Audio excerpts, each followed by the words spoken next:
आज मैं आपको बताने वाला हूं कि दशा और अंतरदशा में कौन से घरों का हमें सबसे ज्यादा फल मिलने वाला है और कौन सा घर हमें कब पूरी दशा अंतरदशा के दौरान, यानी कि किसी भी अंतरदशा के दौरान, जैसे कि मैंने यहाँ पे लिख के रखा है कि केतु में शुक्र चल रहा है और सेकंड समझाने के लिए गुरु में गुरु चल रहे हैं, तो इन अंतरदशाओं के दौरान कब वो फल मुझे मिलेगा। जैसे कि अगर मान लीजिए शुक्र यहाँ 10th का स्वामी है, ठीक है, और शुक्र की अंतरदशा चल रही है, तो ये 10th भाव और उस वो जहां पे देख रहे हैं और वो जिनका घर है सभी तो एक्टिव हैं, लेकिन किसका फल कब मिलेगा वो कैसे पता लगेगा हमें। कि अगर मान लीजिए ये 2 साल की दशा है, अंतरदशा है, देन क्या है कि 2 साल में ये इस भाव का फल हमें प्रॉपर कब मिलेगा, उस चीज पर आज हम चर्चा करने वाले हैं। ठीक है, चलिए यहां पे हम देखेंगे सबसे पहले कि कौन कौन से भाव एक्टिव होते हैं हमारे दशा अंतरदशा के दौरान। तो सबसे पहले हमें अगर सूक्ष्म देखना है तो हमें अंतरदशा पे काम करना पड़ेगा, जो कि 1 से 2 साल तक का हो सकता है, 2.5 साल का हो सकता है, जैसे भी जिसकी भी दशा चल रही है उसके अकॉर्डिंग वो चेंज होते रहते हैं। तो यहाँ पे हमने शुक्र को लिया है, तो शुक्र से देखेंगे सबसे पहले कुंडली में कौन कौन से हाउसेस एक्टिव हैं। तो शुक्र देखिए यहाँ पे ये मैंने ट्रेड्स लिखे हुए हैं, इसके अकॉर्डिंग ही हमारी कुंडली में घर जो है वो एक्टिव होते हैं। पहले नंबर पे ग्रह जिस भाव में बैठा है, यानी कि जिस भाव में ग्रह बैठा है वो एक्टिव होगा। ठीक है, जिस भाव का स्वामी है, तो शुक्र जो है वो किनके किनके स्वामी होते हैं, एक तो वृषभ के स्वामी होते हैं और एक होते हैं तुला के, तो ये दोनों भाव भी एक्टिव हो जाएगा। ठीक है, उसके बाद दृष्टि, तो शुक्र की कौन सी दृष्टि होती है, ओनली सप्तम दृष्टि होती है, तो ये वाला भाव भी एक्टिव हो जाएगा। ठीक है, अब उनकी उच्च राशि और उनकी नीच राशि, तो उच्च राशि कौन सी होती है इनकी, तो मीन राशि होती है। ठीक है, और नीच राशि कौन सी होती है, तो ये वाली राशि होती है कन्या। ठीक है, अब देखो ये भी हमने देख लिया, ये भी देख लिया। अब हमें लास्ट में क्या है, जिसके नक्षत्र में शुक्र बैठा होगा, यानी कि यहाँ पे हम मान के चलते हैं कि शुक्र जो है वो बैठे हैं, आप कह लो कि सूर्य के नक्षत्र में बैठे हैं, तो सूर्य जहां कहीं भी कुंडली में बैठे होंगे, यानी कि यहाँ पे मान लेते हैं हम सूर्य जो है वो बैठे हैं यहाँ पे, ठीक है, सेकंड भाव में, तो ये सेकंड भाव भी एक्टिव हो जाएगा। ठीक है, कहने का मतलब ये है कि शुक्र की अंतरदशा में हमारी इन भावों का फल हमें मिलेगा। अब सवाल आ जाता है कि कब मिलेगा। ठीक है, तो सिंपल सी बात है कि शुक्र की अंतरदशा में इस भाव का फल कब मिलेगा, इस भाव का फल कब मिलेगा, इसका कब मिलेगा, यानी कि अब सभी का फल इकट्ठे तो मिल नहीं रहा, हमें एक एक करके मिलेगा। और मान लीजिए अगर 10th भाव का ही फल मिल रहा है तो पूरे के पूरे अंतरदशा में 10th भाव का ही तो अकेला फल मिलेगा नहीं, तो उसके लिए हमें क्या देखना होता है, शुक्र का गोचर। ठीक है, इन अंतरदशाओं में, यानी कि यहाँ पे अगर हम मान लेते हैं कि 1 साल की जो है शुक्र की अंतरदशा है, ठीक है, अंतरदशा है, अब 1 साल में ये जो है पूरी कुंडली में घूम जाते हैं, यानी कि अभी कहने का मतलब ये है कि शुक्र जो है अभी के टाइम पे अगर हम आज के डेट में ले तो 9 नंबर राशि में है।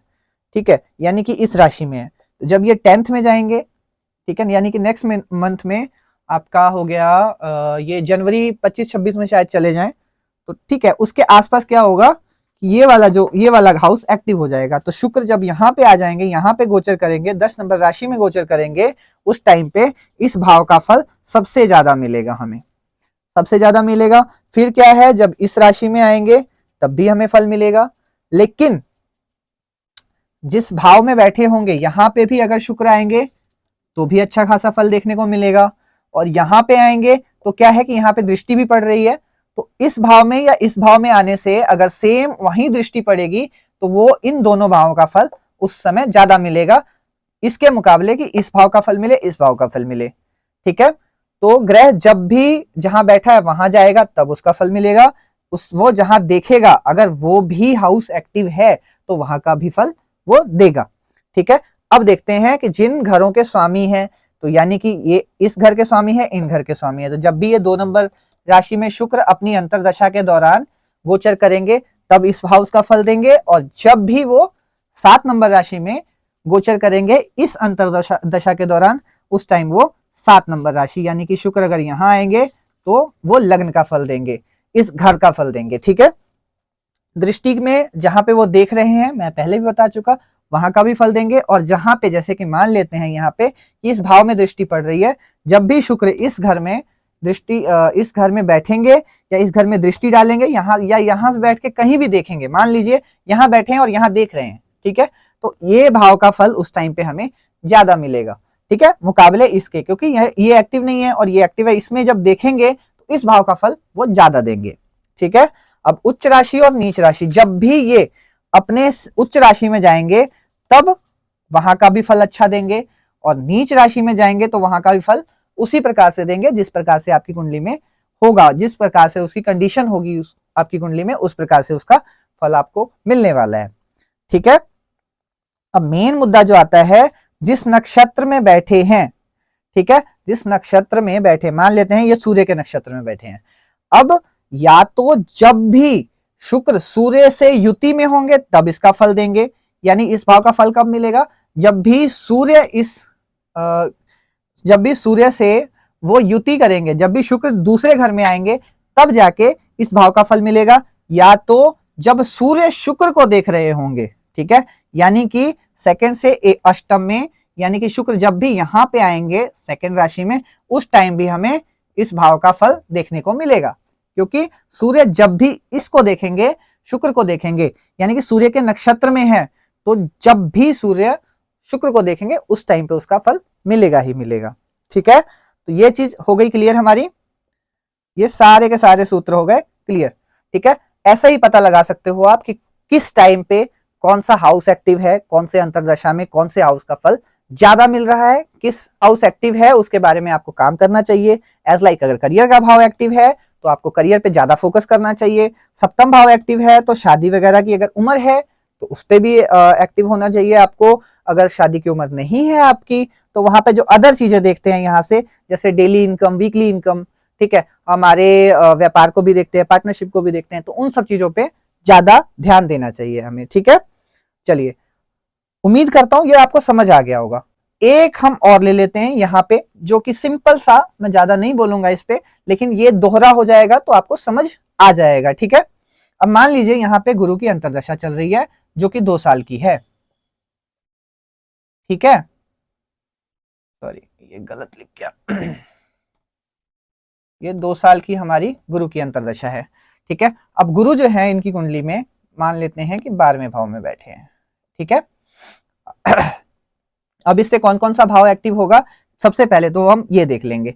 तो गुरु 12वें भाव में है तो ये वाला भाव एक्टिव हो गया।